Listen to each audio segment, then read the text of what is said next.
اعوذ باللہ من الشیطان الرجیم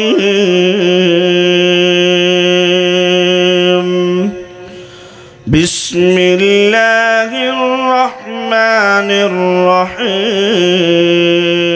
اما من ثقلت موازینہ فہو فی عیشۃ راضیہ۔ تو انسان اس چیز کو کیوں بھول گیا ہے کہ ذرہ برابر نیکی جس نیت سے ہوگی وہ تول لی جائے گی، پھر بھی تیاری نہیں کر رہا۔ یہ سورۃ التکاثر آ گئی۔ ذرہ برابر اگر اس نے بدی کی ہے تو وہ کس نیت سے کی وہ بھی سامنے آ جائے گی، پھر ترازو میں تول دیا جائے گا۔ جس کی نیکیوں کے پلڑے بھاری ہو گئے فَهُوَ فِي عِيشَةٍ رَاضِيَةٍ، وہ خوش و خرم زندگی میں ہوگا۔ قرآن نے تو فیصلہ کر دیا ہے کہ عملوں کے اوپر جو ہے نا وہ نتیجے نکلنے ہیں۔ ہم نے طرح طرح کے نظریات بنا لیے ہوئے ہیں چھوٹے چھوٹے معاملات پہ۔ تو یہ قرآن کو پڑھے نا ترجمے کے ساتھ، عقیدہ یہاں سے لے۔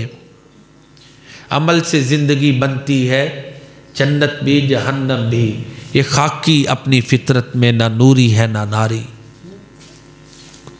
تینوں صورتوں سے نتیجہ نکالے نا ملا کے ذرا۔ سفارش ہمارے پیارے نبی صلی اللہ علیہ وسلم کریں گے، سفارش کا بھی میرٹ ہوگا۔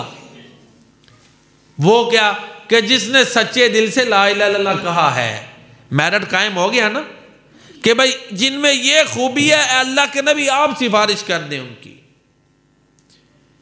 عدل اتنا بڑا ہوگا کہ سفارش کے لیے بھی میرٹ ہوگا کہ اس خوبی والے کی ہوگی، یہ نہیں کہ ہر کافر یا جس کو مرضی اٹھا کے کوئی جنت میں لے جائے، ایسے نہیں ہے۔ تو جن کے نیکیوں کے پلڑے ہلکے ہو گئے، اللہ فرماتے ہیں فَأُمُّهُ حَاوِيَةٌ، ان کا ٹھکانہ حاویہ ہے۔ تمہیں کیا پتا وہ کیا ہے، وہ دہکتی ہوئی آگ ہے۔